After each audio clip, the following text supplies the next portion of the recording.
Because weather conditions can change very quickly, you never know when you may have to drive through adverse weather conditions.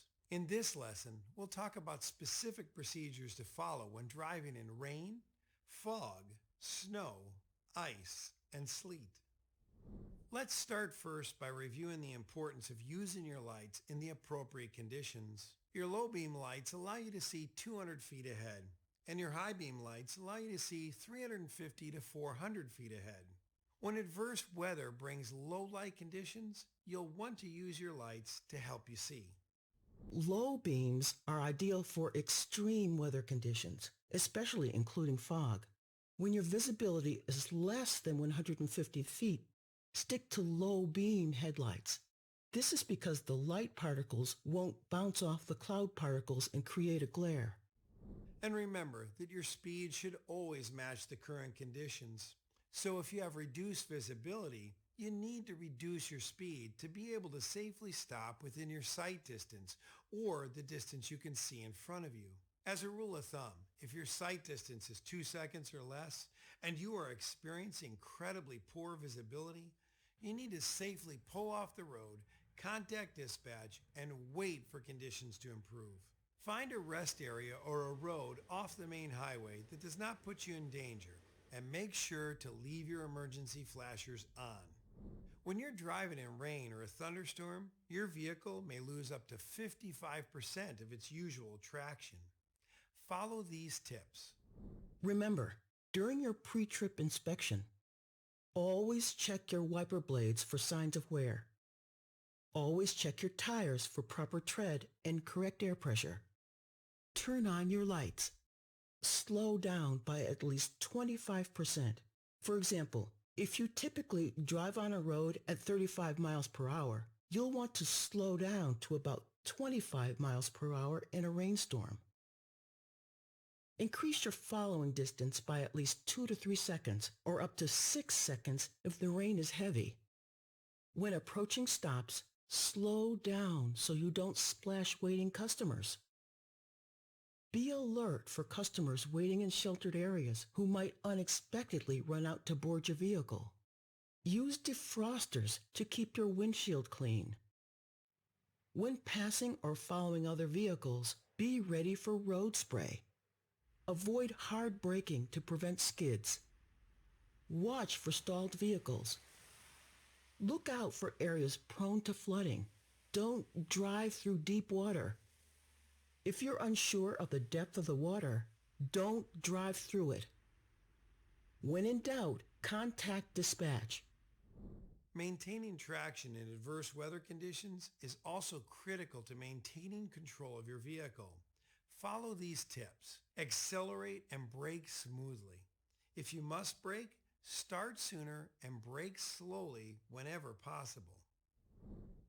Driving in smoke or fog can greatly reduce your ability to see clearly ahead of your vehicle. Follow these procedures. Use your low beams. Reduce your speed. Increase your following distance to at least 7 seconds. If visibility is less than 2 seconds, pull off the road in a safe place until visibility improves, and make sure you're alert and prepared to stop for stalled or stopped vehicles. When you're driving in snow, your vehicle may lose up to 75% of its usual traction. Follow these tips. Reduce your speed by 50%. For example, if you typically drive on a road at 40 miles per hour, you'll need to slow down to 20 miles per hour. Turn on your headlights. Double your following distance. Increase your following distance to 7 seconds. Use your windshield wipers and defroster to keep windows and mirrors clear. Start braking much sooner than in normal conditions. If you start to skid, gently turn wheel into the skid. Ease off the accelerator and brakes. If your wheels lock up, let up on the brakes and then reapply. If you stop, start up again slowly. Ease up on the accelerator if your wheels begin to spin. The most dangerous weather conditions you'll encounter is when there's ice on the road or sleet is falling. Your vehicle may lose up to 85% of its usual traction. Follow these tips. Increase your following distance to 8 seconds. If you start to skid, gently turn your wheels into the skid and ease off the accelerator and brakes. If weather conditions continue to worsen and driving is no longer safe, find a safe place to pull off the road. If you stop, start up again slowly. Ease up on the accelerator if your wheels begin to spin. Skids occur when your tires lose traction with the road. This can happen when your vehicle makes a sudden change in direction or as the result of hard braking. Follow these procedures to avoid skidding. During pre-inspection, make sure to check tire tread and pressure.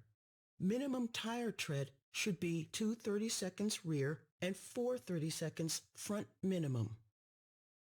Scan ahead to anticipate oncoming traffic situations that may result in skids.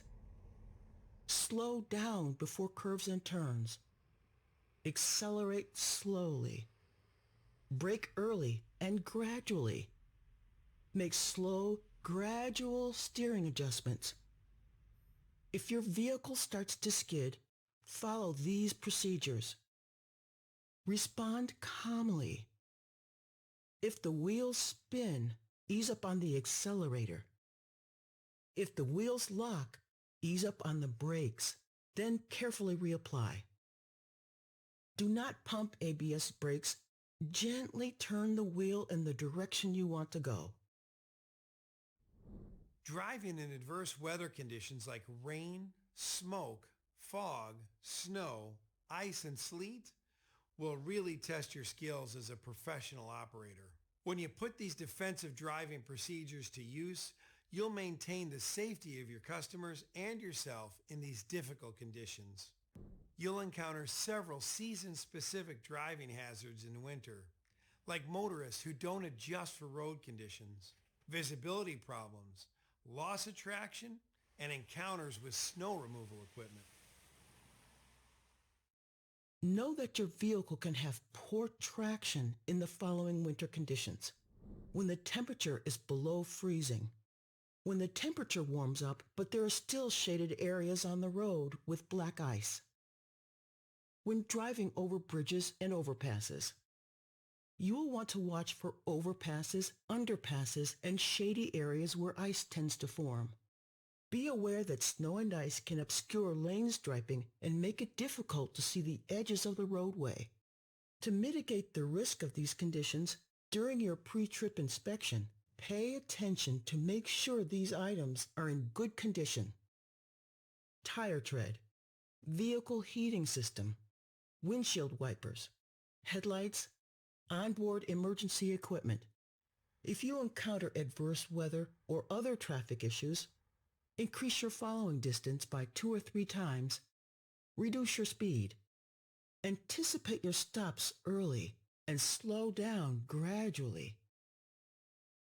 In all adverse and seasonal weather driving scenarios, follow these safety precautions. And when in doubt, just always remember to reduce speed, increase following distance, drive with extreme caution, accelerate and brake gradually, and when in doubt, contact dispatch. As a professional operator, you must be prepared to adjust your defensive driving habits as the weather and seasons change. We know that speed has a significant effect on stopping distance, but there are other road and weather conditions that cause poor traction and affect your stopping distance. All of these conditions form a slippery layer between the vehicle's tires and the road surface. Wet pavement, icy pavement, snowy pavement, roads covered with gravel, sand, or wet leaves, bleeding tar on the road, and liquid spills. Hazardous road conditions can significantly increase stopping distance. Use the following guidelines when you encounter these conditions. On wet pavement, reduce your speed by 1/3. For example, if you're traveling at 30 miles per hour, you should slow down to 20 miles per hour. On packed snow on pavement, reduce your speed by half. For example, if your speed is 40 miles per hour, slow down to 20 miles per hour. On icy pavement, reduce your speed to a crawl. Using the counting method, this chart shows the increased following distance standards you need to follow to compensate for rainy, snowy, and icy weather conditions. So the key here in adverse weather conditions is reduced speed and increased following distance. The heavier the vehicle, the more work the brakes do to stop it. With added weight, the brakes will generate even more heat. For example, the increased weight of a vehicle crowded with customers makes it necessary to apply more brake pressure to stop than when the bus is empty. To adjust for a heavy load, slow down and begin to brake sooner. Remember, if you have to brake suddenly, you may jostle your customers or cause many of them to fall. To maintain your proper following distance in heavy traffic, follow these procedures. Safely create as much following distance as possible. Reduce speed and drive more cautiously. Managing a proper following distance is important at all times to help you achieve that 360-degree space cushion. Being aware of the space you need to stay safe under good and bad conditions will help you transport your customers where they need to go safely and ensure that you're practicing Safety 360.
As a professional operator, you must remain alert to unusual or suspicious activities on and around your vehicle. Since you'll be familiar with your operating environment, you are in an ideal position to recognize what's normal and what seems out of place.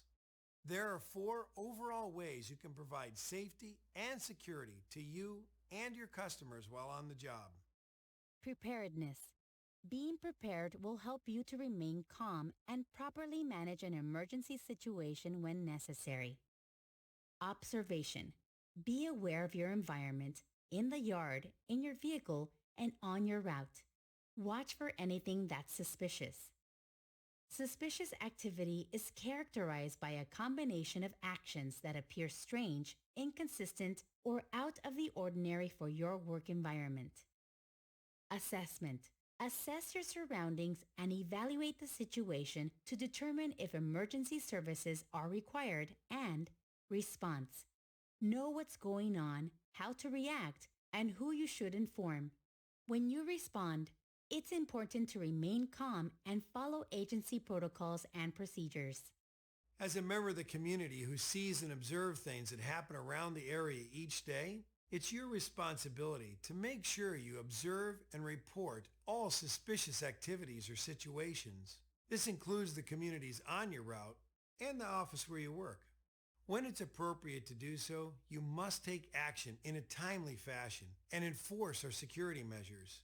In some situations, you'll need to respond to protect life, equipment, and facilities.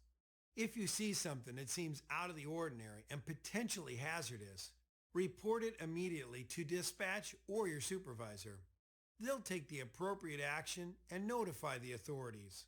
If you feel that you're in danger and don't believe you can describe the situation in depth to dispatch, maybe a customer is standing next to you, you can use a panic button if available, or use a predetermined radio alert code if available. Your instructor will review the appropriate response protocols for your agency. It's every employee's responsibility to contribute to a secure work environment, free from the threat of danger and risk. We all must do our part to be aware of our surroundings and the areas we work in to be sure they remain safe. Here are a few general security concepts you should practice every day to keep yourself and others safe. Inspect your bus with security in mind. Be alert for possible security threats. Protect yourself and your customers in the event of a problem. Report suspicious people, activity, packages, or devices. And remember, you are not expected to act as a security guard or a police officer, but you are expected to get the appropriate help as soon as possible. For your personal security, be aware of your surroundings when you enter or exit your work location at the beginning and end of your shift, especially in the dark. Here are some tips. Travel in pairs to and from your vehicle when it's dark. Watch for people in the building or office that don't belong in the area or who you don't know. Offer to help them and take them to the manager. Most who don't belong will leave if greeted with, "Hello, may I help you?" Call dispatch or 911 if you see suspicious people acting unusual in your bus yard or around the facility. Never engage a hostile customer with a loud or aggressive voice. Stay calm and try to defuse the situation and radio for help if needed. If you encounter a security threat, take it seriously and follow these important steps. Immediately notify dispatch or your supervisor. Dispatch will usually contact law enforcement and/or emergency responders, but in extreme situations, you'll need to communicate with them directly. Remain calm and answer questions to the best of your recollection. Provide a description of the vehicle, the license plate number, color, make of car, etc., and a description of the individuals involved, clothing, hair color, height, etc. Clarify by repeating any instructions that were given to you. Confirm that assistance is on the way and ask for an estimated time of arrival.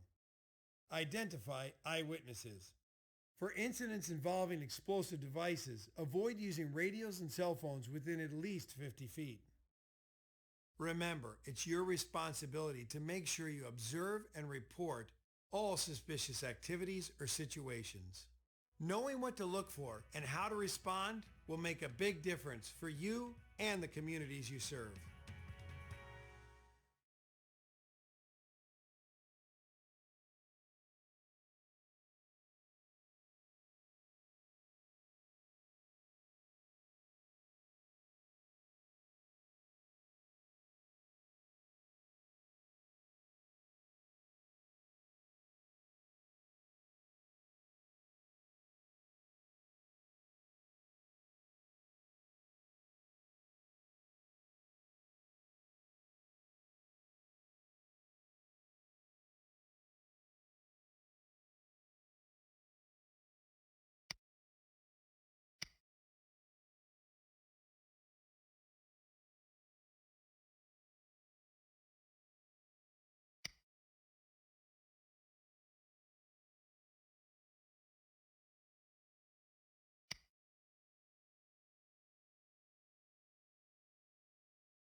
You are about to take part in a quick experiment. Take a look at this.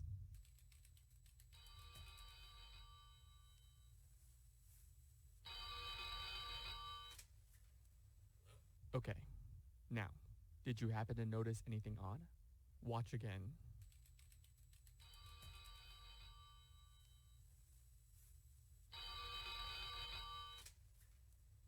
See any changes? Don't worry if you didn't see that it's two different men. It means your brain is doing exactly what it should be. It's focusing on the meaning of the scene rather than on the irrelevant details. Imagine how much energy and brain mass it would take for us to remember every single person, place, or thing we encountered. The things that matter, a conversation with a coworker, your child's first step, would be drowned by a deluge of information. So when there are minor changes to the world around us, we often don't pick up on them. There are two similar phenomena at work. Inattentional blindness is the failure to notice something that's fully obvious right there in front of you when your attention is engaged on something or someone else. Change blindness is a failure to notice a difference between what's there right now and what was there a moment ago. Scientists such as Daniel Simons from the University of Illinois have spent years devising experiments testing just how perceptive and unperceptive humans actually are. So we feel like we're aware of everything, that we're taking in all of the details, and that if something important happens, we'll automatically notice it. It'll capture our attention. The reality is that we often don't notice unexpected things because we're aware of far less of our world than we think we are.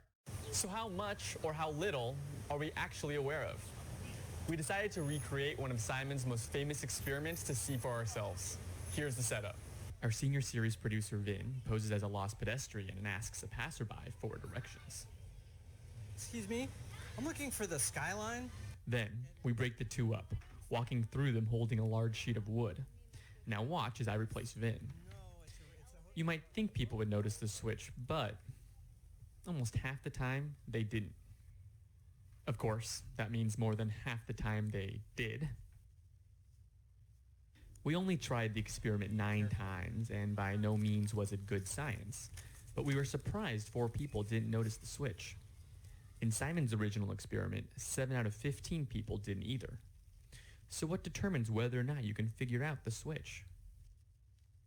When you look at another person, you encode what's relevant for what you're doing right then, in that case, giving directions, and you don't pay attention to the details that are irrelevant, say what color their shirt is or exactly how tall they are.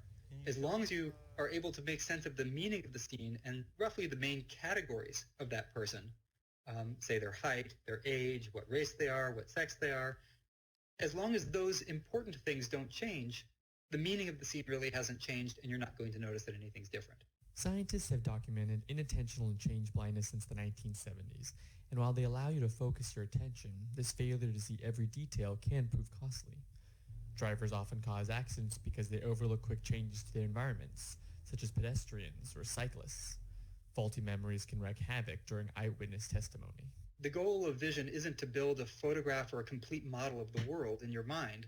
The goal of vision is to make sense of the meaning of the world around you. Being aware of our limitations can help us adapt and compensate for them, allowing us to do things that prevent the really negative consequences that can happen due to failures of awareness. For example, Simons thinks that people might be willing to put away their cell phone when driving if they just understood the limits to their attention. Juries might realize that eyewitness testimony is far from ideal. And the next time you and a friend are fighting about the details of a past event, it's likely you're both wrong. Now that's something to remember.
Clearly, somebody in this room murdered Lord Smythe, who, at precisely 3:34 this afternoon, was brutally bludgeoned to death with a blunt instrument. I want each of you to tell me your whereabouts at precisely the time that this dastardly deed took place. I was polishing the brass in the master bedroom. I was buttering his lordship's scones below stairs, sir. Why, I was planting my petunias in the potting shed. Constable, arrest Lady Smythe. But how did you know? Madam, as any horticulturist will tell you, one does not plant petunias until May is out. Take her away. That's right, madam. It's just a matter of observation. The real question is, how observant were you?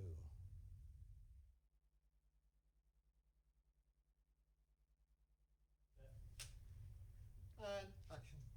Clearly, somebody in this room murdered Lord Smythe, who, at precisely 3:34 this afternoon, was brutally bludgeoned to death with a blunt instrument. I want each of you to tell me your whereabouts at precisely the time that this dastardly deed took place.